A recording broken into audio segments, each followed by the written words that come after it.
Hey, girls, we're going to take a look at a few different scenarios from this previous week's match. I'm going to try and get a little consistent and get you some video clips every couple of weeks. This was a fairly dominant performance against Delaware, Sporting Delaware. So, a lot of times when a lot of things are clicking in a good way, we're trying to find things to identify that are, things we have to look at, things we have to work on, positional issues.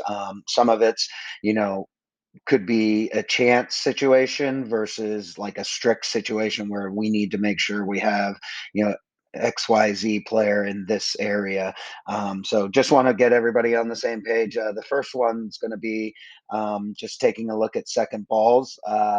As the most of the opponents or a lot of the opponents we play will put the ball in the air, we've got to start to recognize that, as soon as a player goes up and challenges, what's the scenario look like if they're able to, get the ball into this next layer here. So, don't really expect our nine to drop in, but from a midfield perspective, and a winger perspective, making sure we're a little deeper, and then obviously the back line, making sure we're a little closer in the event, and tighter to her there.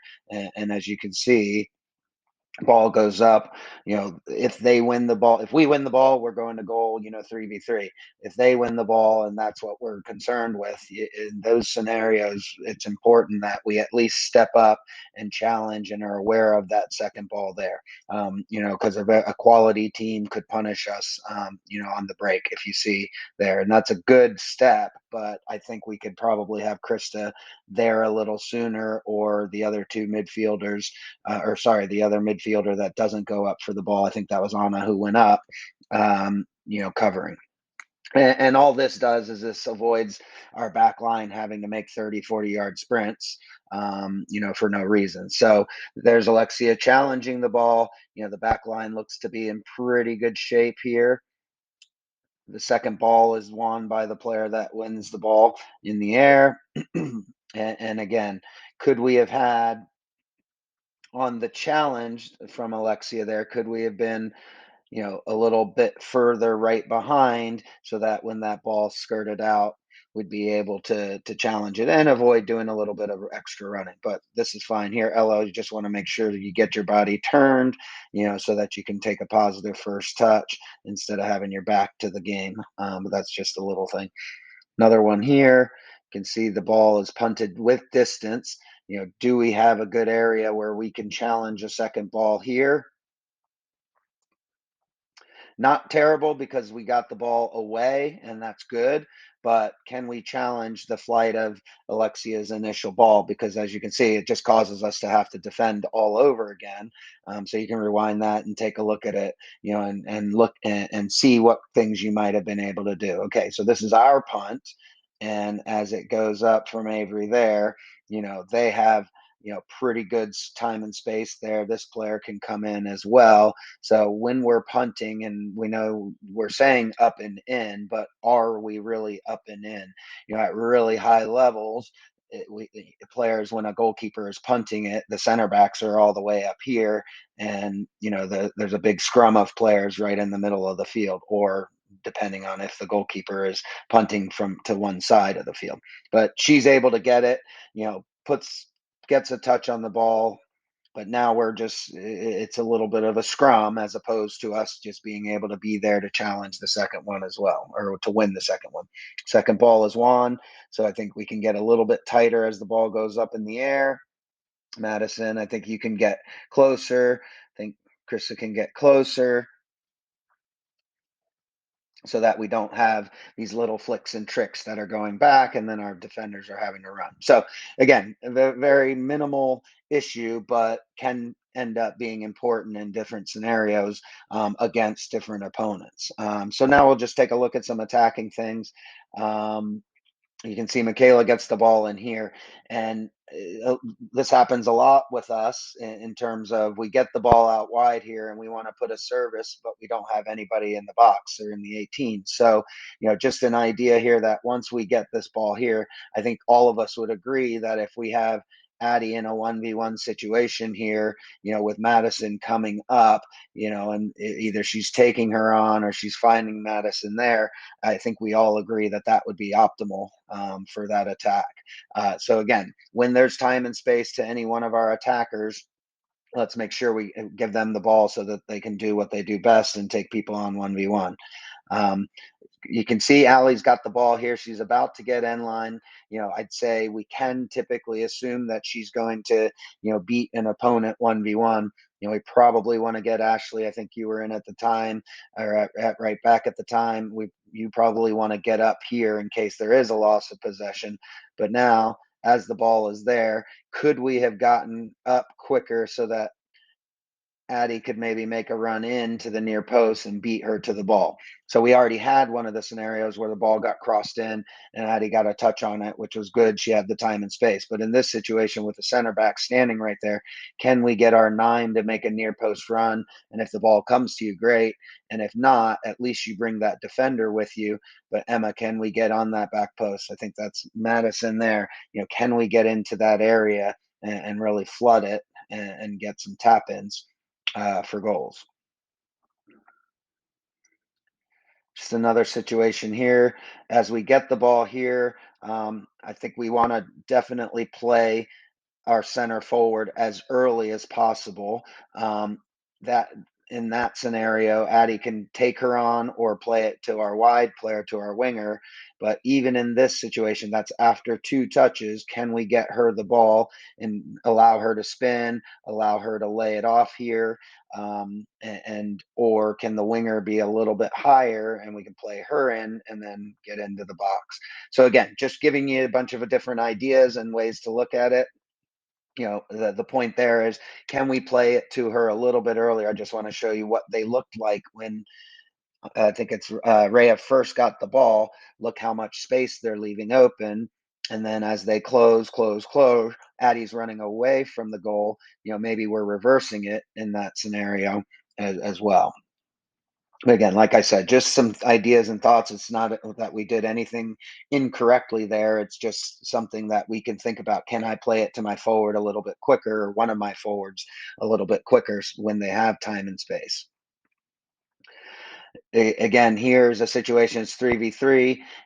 I think we want the ball, if it's going to be delivered to Addie. And the reason why it's difficult here is because this player is standing in the path of which you would play the ball into Addie on her run. So the idea would be, can we maybe play the ball into Emma's feet right here? So Emma, instead of running, I mean, I know you want to get on the ball, on the end of the ball, but instead of running here, can you get it at your feet? And now you're just playing that simple pass or taking her 1v1 as well. But that's a transition moment where we're 3v3.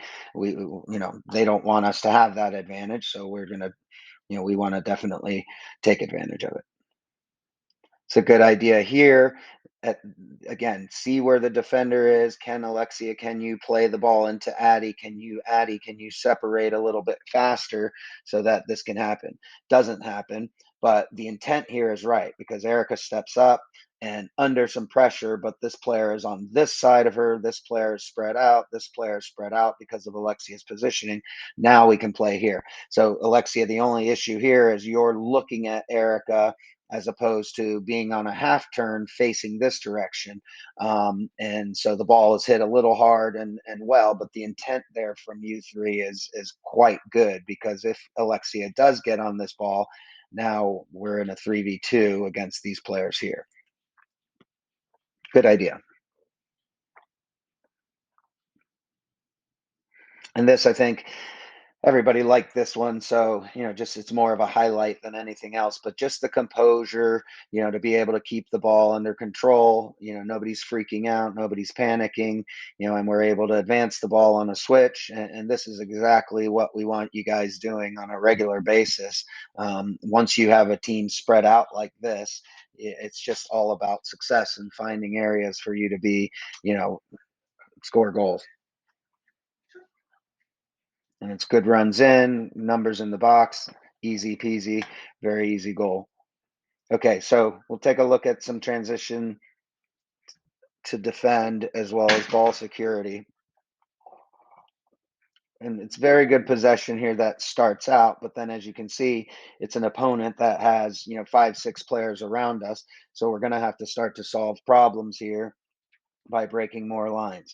So once this happens here, where Rhea's in a 2v2 or a 1v2 situation, that's when we have to have a little bit of concern and say, well, there's a chance she might not get out of that. Can I get closer to her and help her bounce out of it?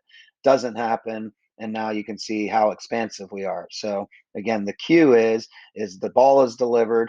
She doesn't break the line with her first touch, meaning she doesn't end up going this way with the ball. So as soon as she's got her back to goal, we've got to start to pinch in a little bit and get a little bit closer, because there's going to be a transition to defend moment potentially happening there. So there's a lot of chaos here, and the idea of securing the ball is, once someone gets their touch on the ball and under control, we've got to find the pass that allows us to just take a deep breath. So which I think we can do, but just very important. So here's a corner. You can see that Erica's thinking about it, about going up at this stage. Whoever the 6 is in this moment, probably wants to start just dropping slightly a little bit, because just by the number of players that they have in the 18. Because in this scenario, Erica wants to go, but she's also leaving her teammates, in a 2v2. Alexia looks to jump, but now just go back just a little bit. Madison, can we get on this ball? Can we have a tactical foul? Nothing dirty, but can we just push her, get her, grab her jersey or something, so that we can avoid this situation where it's 2v2? Because we never really want to have this scenario. And Erica, to be fair to her, she saw what was happening and started to step up into that gate or into that pocket. But now we're 2v2 and everybody's sprinting back looking at our goalkeeper. Because Alexia was here and we did not stop the play in their half, this scenario could potentially burn us. And unfortunately for them, it doesn't, and we did get our numbers back, but that's the idea of ending a counter, or stopping a counter at the source, like when it first starts, as opposed to having to run 60, 70 yards. Decent ball in here. What's going to happen next is, how do we get out of it? Can we transition? Can we get back in diagonal runs back? Can we work our way back? And can we work our way back to win it? It's great regain mentality from all of you, but can we maybe tug a little jersey there? Maybe you did, and it just didn't work out. The good positive thing here is that our numbers are back. We have good numbers versus their counterattack, and we're able to just pick it up because of the pressure that Anna put on her, or Rhea, sorry, put on her. But now, can we secure the ball? Can we attack into open spaces? Because if you look at where all of their defenders are, they're in the middle of the field here. So we really need to open them up. After we've transitioned, we secure the ball and then we maximize the playing area. And the idea is to get it out wide so that we move them a little bit more. So again, we're still not out of it. Very important that we are squeezing up our line. Can we have some pressure here? So I think this is Rhea again. Rhea at this stage, because these 3 players are gone here, it's important that maybe you start to cheat a little bit and get to her. But of course, you're going to want to take away the pass to these 2 players. But the reason you would go closer to her is to force her to play a ball before she travels another 20, 30 yards with it, because Alexia is staying disciplined to her shape. So we gave her the 30 yards. That's okay. It worked out in this scenario, but it's important that, as a midfield, that we start to transition to where the ball carrier is, the opponent's ball carrier is, as opposed to letting her take, a lot of space. So again, a dominant match from you guys. I don't think we were concerned that much with, most of the defending and attacking and transition, but just looking at a couple of points to give you some ideas and to continue to build on. Talk to you soon.